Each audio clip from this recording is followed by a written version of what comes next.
Exit la direction par intérim. Place à l'administration provisoire à la tête de l'IMED.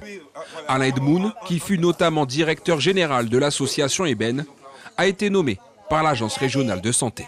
D'abord, on rétablit la confiance, on règle certaines difficultés urgentes qui doivent être réglées, mais ensuite on construit la feuille de route ensemble.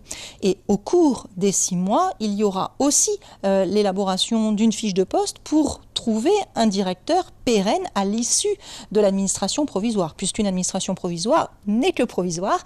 Donc c'est aussi le moment où on doit trouver un futur directeur capable de s'installer durablement dans la maison. L'une des priorités de l'administration provisoire, renouer le dialogue.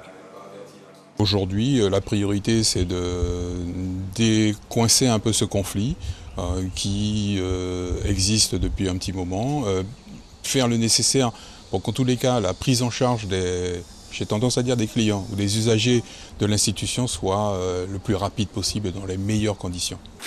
Cette nouvelle administration peut-elle mettre fin au conflit? Les grévistes ont bon espoir.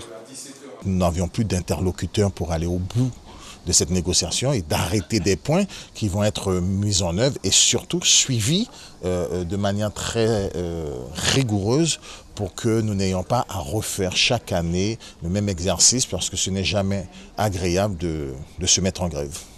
6 mois pour remettre l'IMED sur de bons rails et tenter de trouver une solution pour les 33 jeunes déficients intellectuels qui n'ont plus de structure d'accueil depuis la fermeture en décembre dernier du centre médico-éducatif de Remire-Montjoly. Suivez l'info sur Guyana Première, télé, radio et internet.